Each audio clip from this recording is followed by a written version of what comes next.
Flight directors go for launch.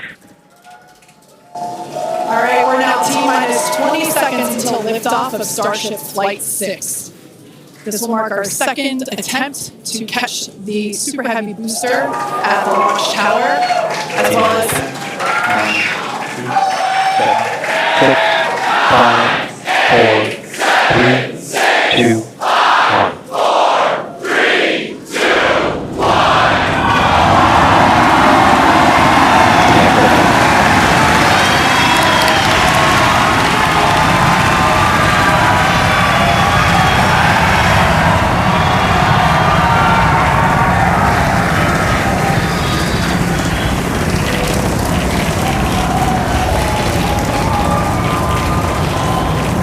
Vehicle is pitching downrange. Booster operation pressure nominal.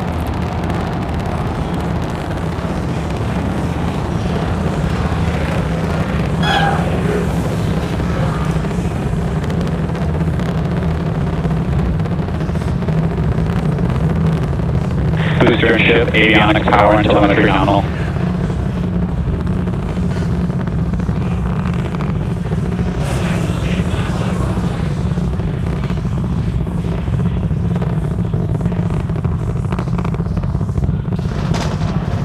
Alright, we're just a little over a minute. Maximum dynamic We're pressure. about 6 miles away, so all the sound's still hitting us here. Hearing good call-outs that power telemetry nominal, that's flying straight and true. We do see all 33 Raptor engines lit up on telemetry screens. At this point, we've passed through that point of maximum aerodynamic pressure, that max Q. Now, coming up in just a little over a minute from now is going to be hot staging. So we're going to see the 6 engines on the ship ignite while still attached to the booster. Just before that, we'll see all but 3 center engines on the booster shut down. And what we call MECO, it's most engines cut off instead of main engine. And so while we continue to watch it go up, a lot of our flight controllers looking at all the systems around the tower. Again, we have to send a manual command. Just about 30 seconds away from hot staging.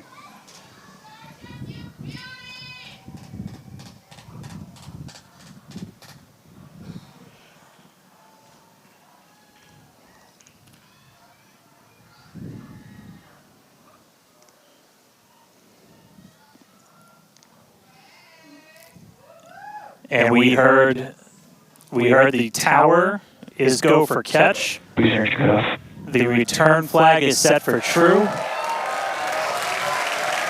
Ship engine start up. Stage separation.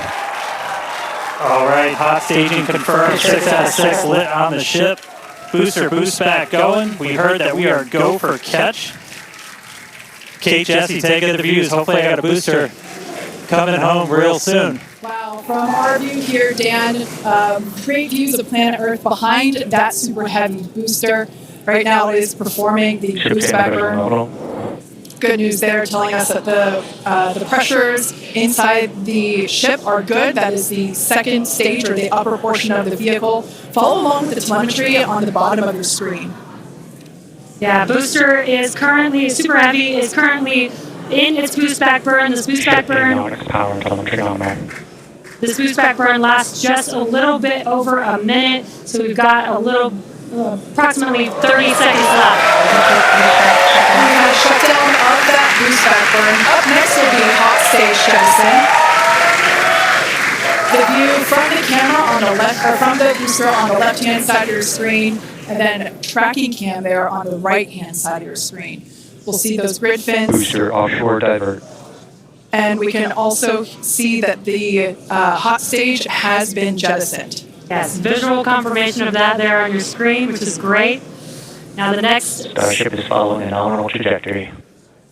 The next step for booster is going into that landing burn. Again, it'll light up 13 of those engines and then pared down to 3 engines right before booster catch. All right, now just real quick, we did hear the call out, booster offshore divert. Unfortunately, that means that we are no-go for the catch. As we said before, both the tower and the vehicle, as well as the operators on console, have been actively evaluating the commit criteria for that return to the launch tower.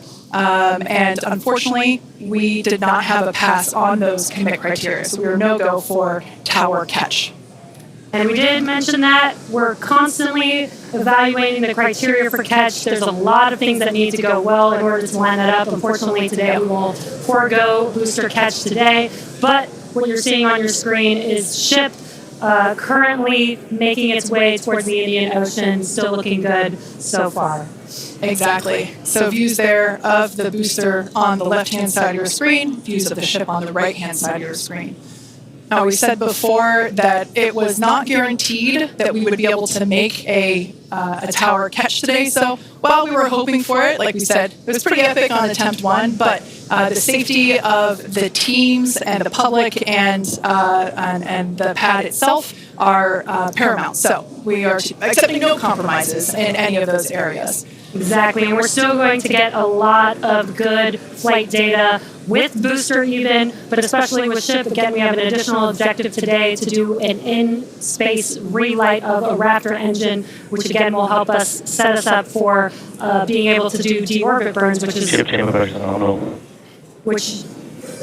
is important for orbital flights. And what you're seeing on your screen is a view from Super Heavy as it's making its way back down to Earth. Yeah, once again, we are attempting an offshore landing of the Super Heavy booster. So we have seen this before, and it is still very fun to watching it come down for a soft splashdown off the Gulf Coast of Texas. We can see it there re-entering. We saw earlier those grid fins. There are 4 hypersonic grid fins. So we can see that the landing burn has begun on the Super Heavy booster. Same pattern, 13 engines will light, gone down to 3 just as we expected. And what an incredible view of splashdown that we got today. Super Heavy. Yeah, I'm sure the buoy cam views will be pretty awesome once again. So we'd like to confirm a water landing once again for the Super Heavy booster. Congrats to the SpaceX team for making that milestone as well. Now, ship continues to look good. You can see that it is, while all of that was happening,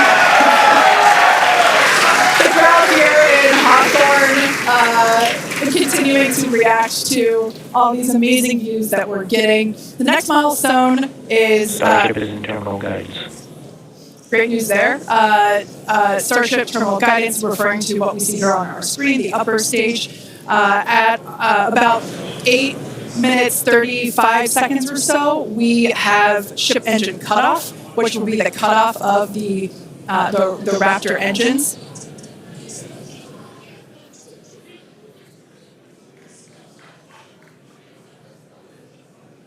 We can see on our screen ship giving us some incredible views brought to us by Starlink. This view is also very interesting because we can see basically the receding tile line that we referred to earlier, where we mentioned we have removed a number of heat shield tiles in order to test out and push the envelope on the ship and demonstrate what its capabilities are. Ship engine cutoff. And there we just heard a call out for SECO, ship engine cutoff. Great news there, everything continuing to look awesome for ship. Full view looking aft on ship here. Ship IFT-6. Nominal orbit insertion. There's that call out we were waiting for. Confirmation of good orbital insertion for ship today. It has been a very exciting afternoon so far. We'd like to send it back over to Dan, who can give us that live view experience. Dan, once again, are you okay after witnessing another Starship launch? Yeah, totally fine. it's you guys have to be jealous. This is the only way to do this. This is fantastic. No, it was really cool to see a lift off 33 out of 33. Didn't go for the booster catch today. Initially, we were good, and then we tripped a commit criteria and did the offshore divert. So we went and did that water landing, as everybody saw.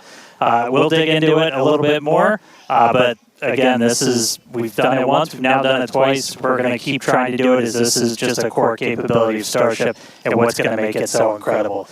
There's a lot left. We're just about almost 10 minutes into this flight, so about 50 plus minutes still to go. Ship nominal orbit, so it's on its way around the planet. It's going to attempt to do an in-space burn. We're going to light one of those Raptor engines, the sea level ones in the middle, just to help demonstrate that we can relight in that microgravity environment. Really critical for deorbit burns as we start to do some orbital missions in the not too distant future.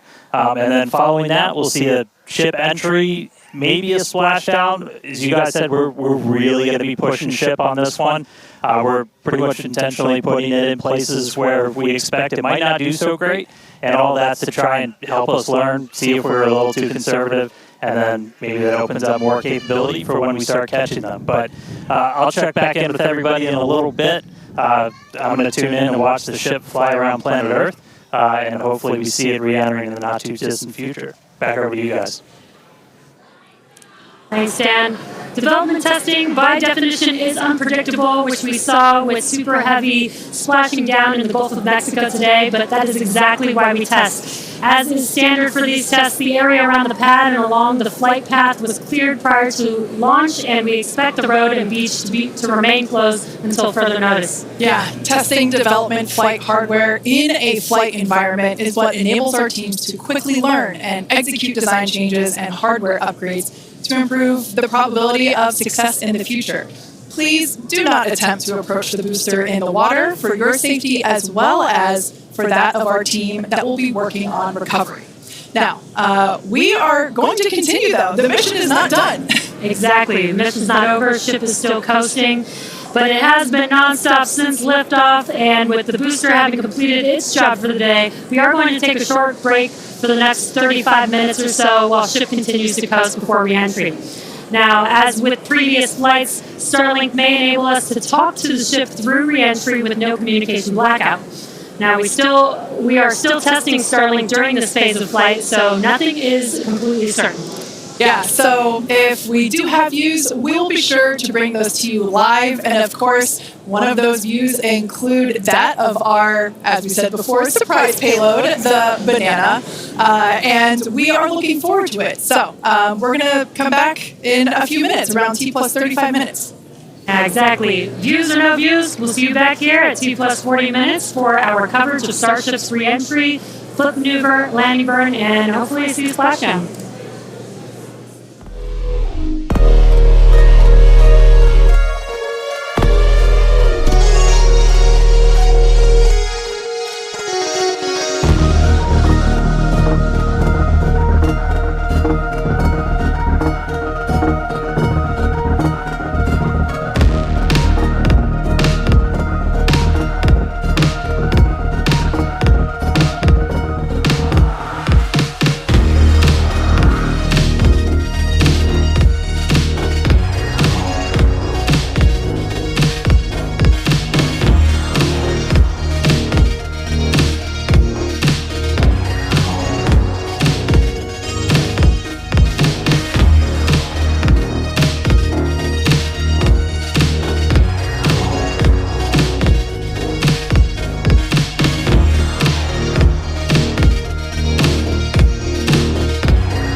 are just about 35 minutes into today's flight test, continuing to get some live views from Starship itself as it continues to make its way around the globe. We are coming up on what we will hopefully see is our in-space relight demonstration. This will be firing up one of those 3 sea level Raptors on the very aft end of the ship and essentially reigniting it while we're in the microgravity environment in Earth orbit. We had attempted this once previously on Flight 3, but ended up skipping it when we had some attitude control issues with the ship. And we are on the dark side of the planet right now, so views are going to be a little bit dark, but hopefully we see some engine light come on as we do this relight test. This is a pretty critical capability for doing deorbit burns. This is not a deorbit burn. Want to stress that we're on a trajectory where if we didn't fire off the engine at all, we are definitely coming home. Ooh, seeing some thunderstorms down on the ground. That's pretty cool. But this is not a deorbit burn. If we didn't fire this engine, we're on a intentional suborbital trajectory. So no matter what, we're coming in over the Indian Ocean. Firing off the engine does change your exact splashdown point a little bit, but we've got this keep out zone across the entire Indian Ocean that we made sure was clear ahead of flight, and we continue to monitor during. But we're going to aim for that and hopefully see this relight test coming on in about a minute. It's just going to be one of these engines, and it uses what's called the header tanks, so these small spherical tanks in the very top of Starship up in the nose cone. They don't require nearly as much gas to pressurize as your main tanks, so they're really useful for any in-orbit maneuvers and then for landing burns. So if we make it to a landing burn today, we'll be using them for that as well. So we should be coming up in just about the next minute. It should be under a minute now away from that expected ship burn. And again, we've relit Raptors pretty frequently. We just did it with the landing burn and that boost back burn on the booster, and we've done it on ship landing burns. We just haven't done it in this microgravity environment where your propellant management and a lot of other things are different as you're not weighted down by the force of Earth's gravity.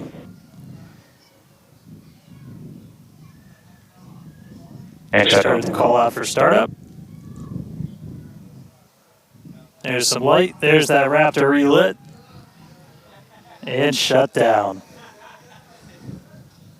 All right, there you have it. The first time ever lighting a Raptor while in outer space, other than our ascent burn.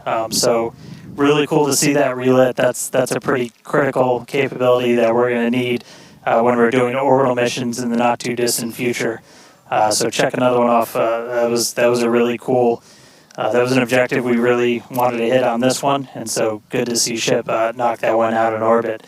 But for now, we're going to coast for just a little bit longer, and then it'll be time for ship entry. So we'll get the usual light show as we return from hypersonic velocities. We're just starting to do the entry prep for that, so we're going to get the flaps positioned, and then it's going to start taking the brunt of all of that heat as you're coming in from well in excess of 10,000 miles an hour. That's all going to build up a lot of heat as you're encountering an increasing atmosphere, building up that friction. And we're going to see how the tiles fare. We've also got some pretty cool tile experiments that we'll talk about in a little bit. But coming up real soon, ship re-entry, successful relight, and we'll start this entry part soon.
Starship is at 100 kilometers altitude. Good attitude for atmospheric entry.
Welcome back to Starship's 6th test flight.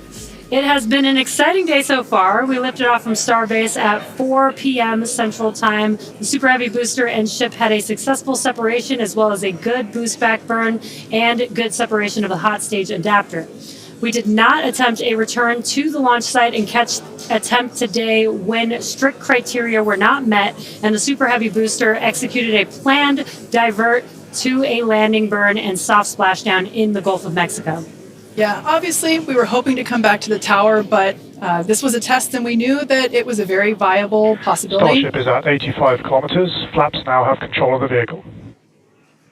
All right, great news there, turning our attention over to the star of the show here, giving us these amazing views once again. We heard the call out there telling us that the Starship vehicle is now 83 kilometers above, coming up around T plus, now actually, the ship, as you can see, is beginning to re-enter the Earth's atmosphere. As a reminder, one of the main goals of today's flight test is for the ship to make it through the extreme heat of re-entry and to do so in a controlled manner. Now, re-entry is typically a portion of flight where we don't have communication capability with the spacecraft because it's re-entering at or around orbital velocity, which is roughly 8 kilometers per second or about 5 miles per second. Now, at those speeds, pretty fast. The spacecraft is moving through the atmosphere rather quickly, and that results in friction, as we can see that starting to happen on our screen, and this creates a plasma field around the vehicle. That blanket of plasma distorts communication frequencies, so it's not uncommon to experience brief blackouts in communication.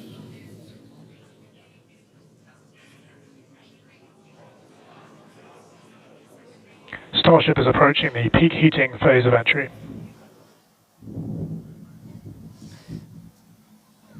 And we just heard we're getting into the peak heating phase. We're getting these views courtesy of Starlink. We've got 4 different terminals on the ship itself.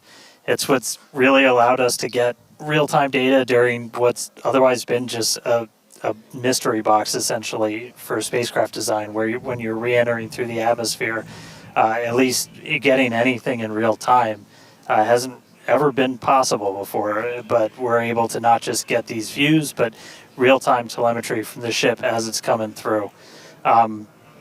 Do really want to stress that we are really pushing the ship today. The heat shield is not in the same configuration as it was last flight, where we had a team of ship techs do just an otherworldly task, replacing the entire heat shield, thousands of tiles, installing a backup ablative, and that pretty much set us up to do a pinpoint landing on Flight 5. We did not do that with this one. We have some backup in those really sensitive areas around the flat, but this is an older generation heat shield. And knowing we weren't going to do that, we even went and removed some extra tiles. There are some missing tiles on the nose cone where we're testing some backups. There are some steel covered tiles in a couple of different spots. And there's also a whole lot more steel of the ship showing. As you guys talked about, we gave it a little bit of a haircut, a couple hundred tiles trimmed off the sides, and that's where we might have catch fittings in the future. But ooh, color's starting to come in. So it looks like things are going to start heating up, Kate and Jesse. Yeah, fun fact, Dan, we actually removed 2,100 heat shield tiles from Starship in order to basically present that necessary receding line, which you kind of can see there in your view. Think back to previous flights, the heat shield line came up further on the vehicle, and just like Dan said, we want to test the vehicle beyond what we think it is capable of carrying based on our simulations and calculations. So once again, to just be super plain, don't be surprised if we see some wackadoodle stuff happen here. We won't be. There are a number of things that we are testing out intentionally to see what the ship can take. Yeah, exactly. And knowing what those limits are will really help us design the vehicle of the future.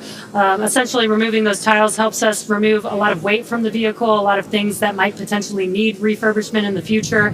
And the goal is to come up with a heat shield pattern or design that we don't have to refurbish. We can just continue to use it over and over again. And that's why we're changing some of those tiles and moving stuff around, removing a lot of those tiles, as Kate has been mentioning. Exactly. And, looking forward to the Starship capability of the future, we want to be able to catch Starship like we do with boosters. And so the next flight, we want to better understand where we can install catch hardware, not necessarily to actually do the catch, but to see how that hardware holds up in those spots. And today's flight will help inform, does the stainless steel hold up like we think it may based on experiments that we conducted on Flight 5? Now, continuing to look, amazing views. Yeah, Dan, go ahead. No, I was just going to say, there's so much on this flight that we're doing to try and, make all the ships that we're about to start flying even better, just really understand what their capabilities are going to be. We've got kind of the next-gen ship lined up for Flight 7. It's got all of those heat shield upgrades and everything. And one of the things that we're going to be doing that's most interesting, and one of the reasons we wanted daylight, is we're going to be flying pretty aggressively as ship comes in. We're going to be kind of nose down, and we've done it in wind tunnels, we've done it in simulations. You might see the flaps really flapping around trying to control the vehicle. We're betting we might have a little bit more capability than we think in just the analysis, but always a chance that bet doesn't pay off. But that just helps us know what are our Starship limits. is now halfway through the peak heating phase of entry. Sweet. Halfway there, halfway home, guys. Yeah, and if you guys, again, can follow along with the altitude and the speed of ship as it's making its way back down to Earth, bottom right-hand corner of your screen. Speed is still going really, really fast. Again, as it gets closer to Earth, we'll see that altitude drop a little bit faster. It's kind of dropping pretty slow right now. And again, as we get closer and closer to literally the surface of the water, then we'll start to see that speed pick up. And if we can make it through this re-entry, we will attempt to do that flip maneuver once again and splash down in the ocean. Exactly. Like we've been saying, we are testing beyond the perceived limits of the vehicle. We want to go learn more about the ship, and this is a great opportunity to do that. So really pushing the flight hardware in a flight environment to help inform these future designs. As we've mentioned, it has a different heat shield. This heat shield is not the same generation as what we flew last time. This one is one generation older. So we are also testing out new secondary thermal protection materials. So basically, like if the heat shield isn't in this one spot, can this other material protect the metal is the thinking there. Also checking of the ship's structural strength in those areas where we're looking to add that ship catch hardware just to see if it survives entry. So yeah, as we've been saying, we've done a lot of calculations and simulations. This view right here is super cool. This is looking out from the aft engine bay, basically at the bottom of Starship. Then on the center left-hand panel, if you will, we have one of the forward Starship flaps. So one of the flaps located at the top of the vehicle. Underneath that is one of the aft end flaps, like the one that we see in the main picture there on the right-hand side of your screen. Now, these views as the vehicle continues to enter the Earth's atmosphere, drawing a crowd once again here at SpaceX in Hawthorne as folks tune in as the mission continues on. Now, the next event that we have coming up, we should hear the call out that the vehicle is transonic around T plus 1 hour and 2 minutes or so. That means that the vehicle is traveling near the speed of sound. We say near the speed of sound because there are certain parts of the vehicle where airflow is going faster and other parts where it's going slower. So it kind of teeters there on the brink of the speed of sound. So once we have equal flow on all parts, then we'll hear it's subsonic. Yeah, and almost real quick, almost a reverse of, I'm sorry, Jesse, almost a reverse of before. We see the Earth starting to come into view. We've got sunrise there over the Indian Ocean. So this is going to look different from any of the re-entries we've had before. And it was specifically so like we get as much daylight as possible to see how ship does this.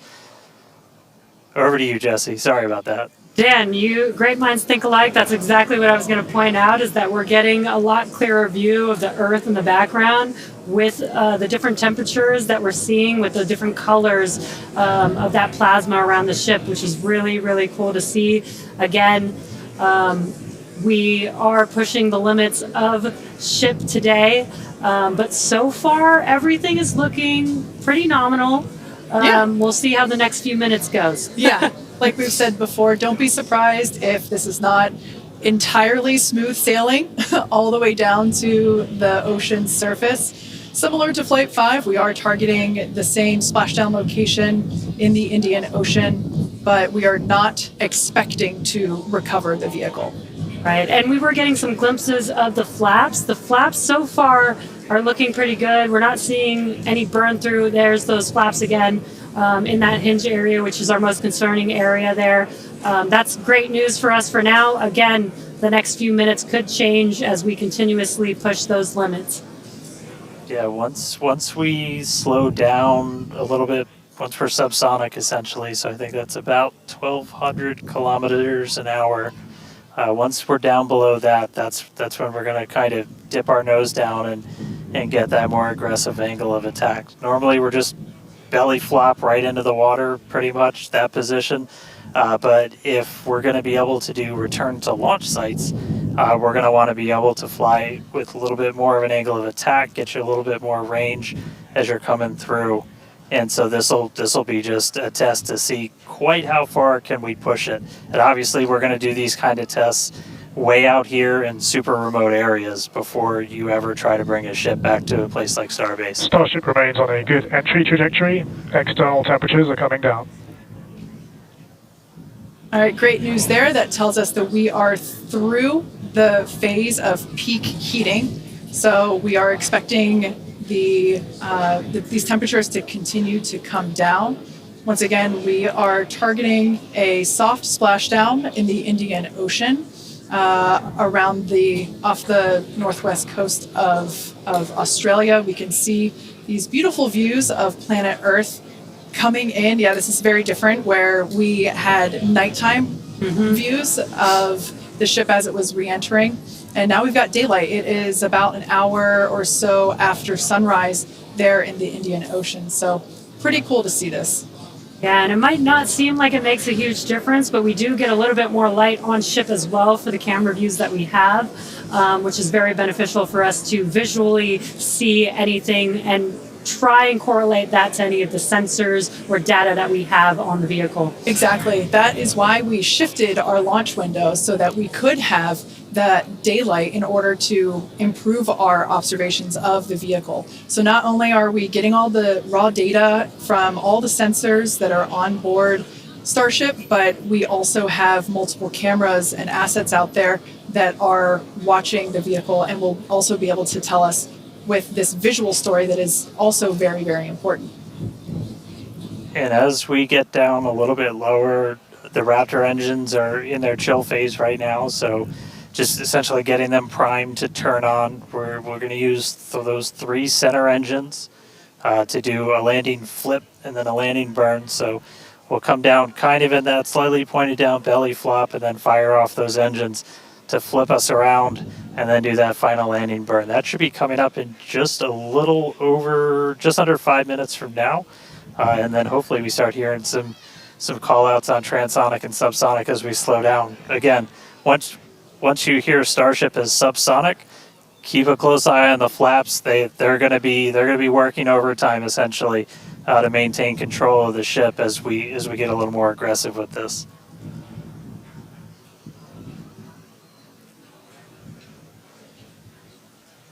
We can see that we are beginning... Starship has passed maximum entry dynamic pressure. All right, great call out there. But we can see on this view here that we do have some heating there on that looks like one of the forward flaps on Starship.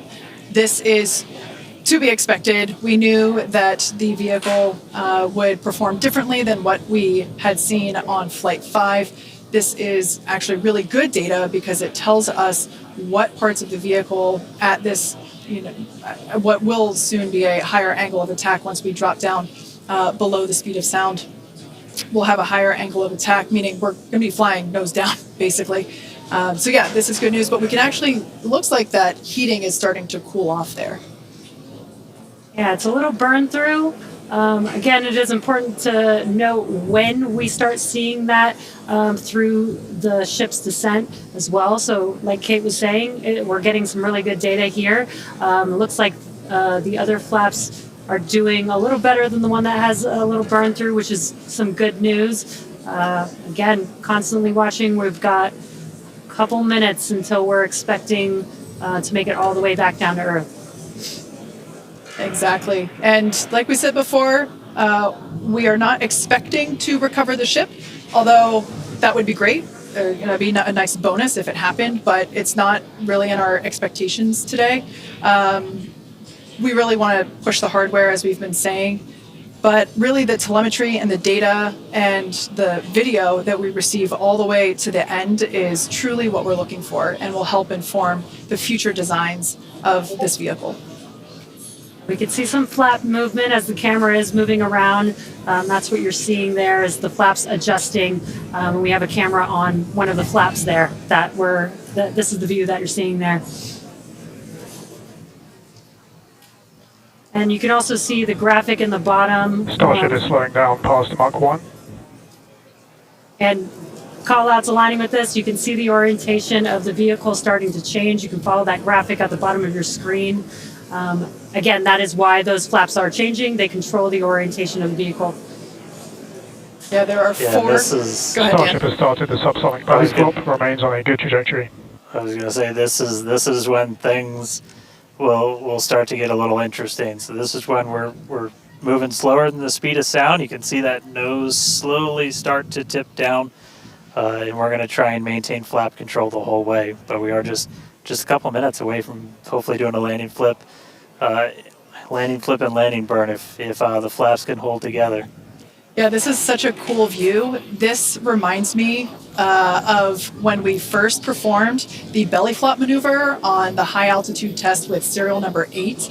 We saw the ship come back through, and I always wondered what it looked like from the ship's perspective, and this perspective, I think, helps inform that. We will be, as Dan said, we will be dipping down a little further and really be flying nose first.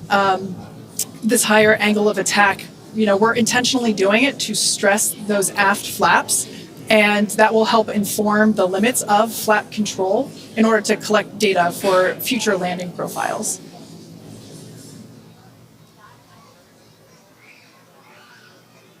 I mean, we're looking good so far. We've just got about 5 kilometers in altitude to go.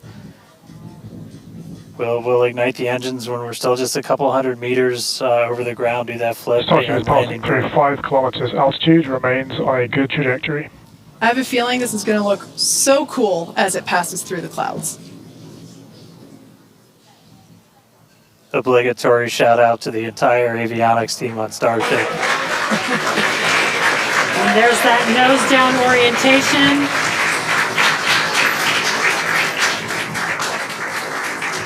Now the Raptor engines will relight and help flip the booster back up. This is a more severe flip given the orientation. The engines will shut down prior to the water making impact, and prior to the vehicle making impact with the water. Our ship is doing great so far. There's those engines relighting. What a great reorientation by Starship. Wow. All 3 down to 2 into the water. Starship is landed. Wow. And we have ship splashed down in the Indian Ocean. Some awesome buoy cam action here. Daylight views. Incredible. We really pushed the limits on ship and it made it all the way back down to Earth. I am shocked, to be honest. I think many folks are.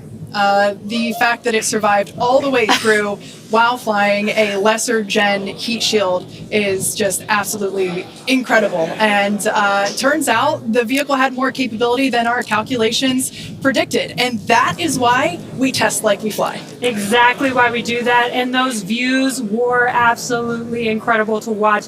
Because of Starlink, we were able to get the views all the way down, as well as the buoys, seeing ship touchdown in daylight. So cool, so cool. Now we want to, unfortunately, wrap up the show.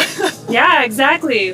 We'll say congratulations to our teammates at SpaceX and to everyone who supported the Starship program. And thank you to all of our future customers for your support.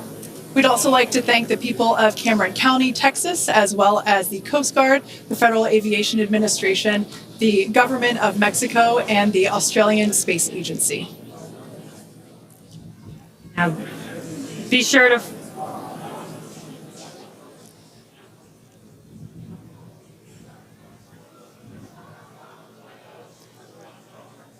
Hey guys, I could take it from here. That was just incredible to see that splashdown. As you said, thanks to everybody that took such a huge part in this. Everybody here at Starbase that's worked on this program, just really pouring your lives into it.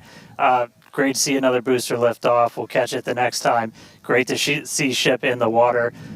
New version of ship coming soon, so a lot more exciting launches coming up real soon here from Starbase.